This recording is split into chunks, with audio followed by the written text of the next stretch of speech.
Good to have you with us at this hour. I'm Daniel Che here to bring you the latest.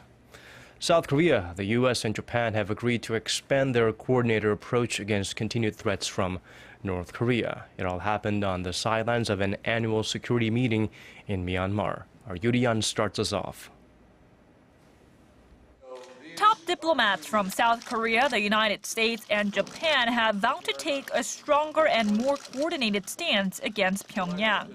During a press briefing at the annual ASEAN Regional Forum in Myanmar on Sunday, South Korea's Foreign Minister Yoon Byung-se characterized the situation on the Korean peninsula as unstable because of the growing threat from Pyongyang and called on the three countries to come up with a joint strategy to counter the threats. North Korea has been ratcheting up tensions in recent weeks by firing off short-range missiles, despite fresh condemnation from the United Nations Security Council. It even threatened to go ahead with a fourth nuclear test earlier this week. U.S. Secretary of State John Kerry also echoed the call for cooperation during a one-on-one meeting with Yoon prior to the trilateral talks, where he agreed to continue to cooperate in making practical advances toward the denuclearization of North Korea, according to an official at Seoul's foreign ministry. Japanese Foreign Minister Fumio Kishida said given the changing security environment, it's crucial that the three countries wrap up their cooperation.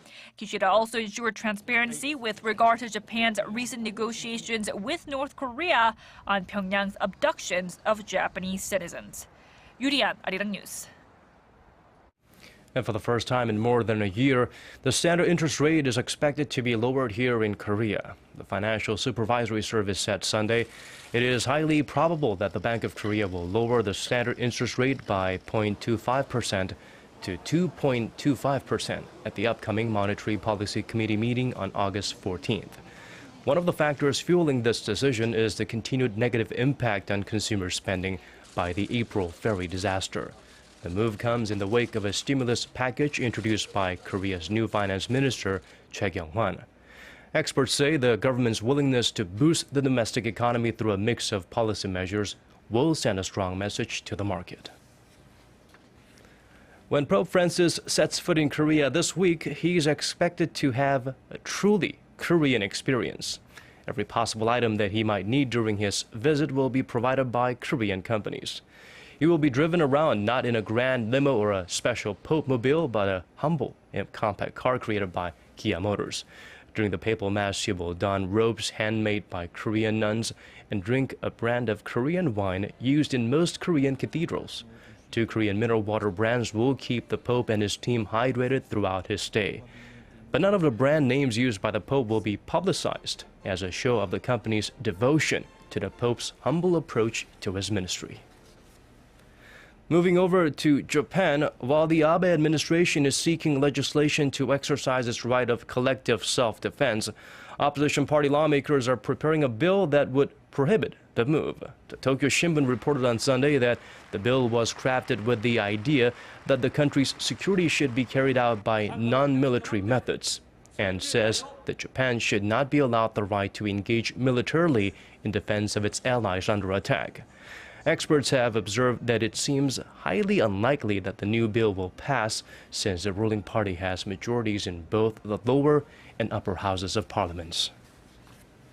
Staying in Japan, the country's nuclear power industry is getting back on its feet, but not without voices of concern from all corners of the globe. Recent requests by Japanese utilities for safety certification on a total of 19 reactors revealed flaws in the country's post-Fukushima safety standards. These include inadequate fallout shelters and evacuation plans, as well as the lack of emergency measures in case of volcanic eruptions. That follows the clearance of two 890-megawatt reactors in Kogoshima by Japan's Nuclear Regulation Authority on July 16th. Meanwhile, there is growing suspicion that Prime Minister Shinzo Abe could be plotting to increase the country's plutonium stockpile as a part of a nuclear weapons development plan. Back here in the nation, a new study suggests that teenagers who don't get enough sleep may have a higher chance of committing suicide than their peers who sleep more. Researchers also say that those who sleep more on the weekends could be at even greater risk. Our Kim Min-ji has this report. Korea has a notorious reputation when it comes to the issue of people taking their own lives, holding the highest suicide rate among OECD nations. Usually domestic problems or depression are cited as top factors in suicide incidents, but a new study suggests a lack of sleep can also lead to one to make a life-ending decision. In a survey of some 4,000 teens by the Gachon University Kill Medical Center and Seoul National University Hospital, those who received less than 7 hours of sleep scored 16.3 points on the suicidal ideation questionnaire, much higher than the 12 scored by teens that slept over 7 hours. Sleep is needed to maintain alertness, body functions, and emotional control, but a majority of Korean students are just not getting enough. Sometimes I wanted to kill myself because I was so tired, because I couldn't sleep when I was at high school. Experts say it's not about how long one sleeps, but the quality of sleep one gets. Moreover, the study also showed that if students sleep for longer periods during weekends than on weekdays, it also raises the chances of suicide. Students that attempted to take their own lives slept an additional 2 hours on average. Lack of sleep not only creates emotional problems, it is also related to the dangers of suicide. Experts advise students to refrain from activities like using smartphones before going to bed and to cut sleeping hours during the weekend. Kim Min-ji, ARIRANG News. Moving on, a preventative vaccine for the Ebola virus could be available as early as next year, as British pharma company GlaxoSmithKline prepares for clinical trials of the preparation. The WHO announced Saturday the trials could begin as early as next month, and the vaccine could be available by the year 2015. There is currently no available cure or vaccine for Ebola, a virus that causes severe fever and, in the worst cases, unstoppable bleeding. It has claimed close to 1,000 lives in the latest epidemic to spread across West Africa this year. Fatality rates can approach 90%, although the latest outbreak has killed around 55 to 60% of those infected. The U.S. launched new airstrikes on Islamic militants in Iraq on Saturday, destroying armored carriers and a truck firing on civilians. During 4 rounds of strikes, 20 insurgents were killed and 55 injured. This is the second day of airstrikes, which are being conducted to protect the thousands of Yazidis who have been stranded on a mountain since they fled attacks by the militant group ISIS a week ago. A third U.S. airdrop of food and water was also made on Mount Sinjar Saturday night. U.S. President Barack Obama said on Saturday local time that it's going to take more than a few weeks to solve this problem. Obama announced a surprising authorization to launch targeted airstrikes in Iraq to help those being persecuted in the country last Friday.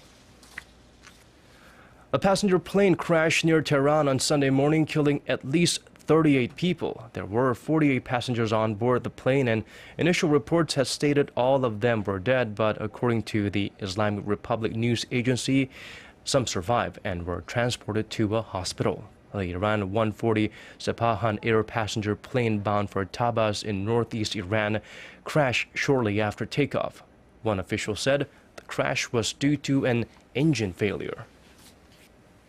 Shifting gears to a different story, a Korean movie titled Myeongnyang, or Roaring Currents, based on how Admiral Lee Sun-shin helped Korea overcome impossible odds in its bleakest hour with his courage and wisdom, has been met with mixed reviews by cinemagoers and critics.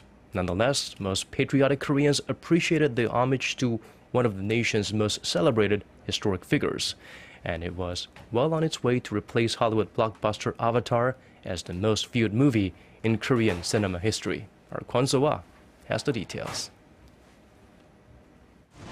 Roaring Currents is breaking record after record. According to distributor CJ Entertainment, the Korean historical drama surpassed the 10 million viewer mark as of Sunday morning. It hit the milestone just 12 days after its release, the fastest speed in Korean cinema history. But that's not all. It broke the opening day and opening weekend records, attracting 680,000 and 3.3 million moviegoers, respectively. On top of that, it holds the title of most watched film on a single weekday and the film to reach 2, 3, 4, 5, 6, 7, and 8 million viewers at the fastest rate. Roaring Currents hit the 10 million viewer mark 10 days faster than The Host and The Thieves, and a whopping 26 days quicker than Avatar, the most viewed film in Korea. So what's so sensational about the movie? The film by director Kim Han-min, starring the always dependable veteran actor Choi Min-sik, revolves around the historical Battle of Myeongyang, in which legendary Korean Admiral Lee Sun-shin defeated over 133 Japanese warships with just 12 ships in 1597. Film critics attribute the movie's success to the well-made naval combat scenes and the lingering mood of sadness over the country since the sinking of the Sewol ferry last spring. They say the film reminds people of a heroic figure who has been in their history textbooks since they were little and makes them proud, in contrast to the tragic events of the ferry disaster. Experts say if the film's record-breaking streak continues, it won't be long before it reaches an all-time high for the total number of viewers. Kwon So-ah, ARIRANG News. And now the weather. Showers in various parts of Korea made for some cooler temperatures on the weekend. About a Monday, clearer skies can be expected in most parts of the nation. And now let's take a look at the weather conditions in your neck of the woods and around the world.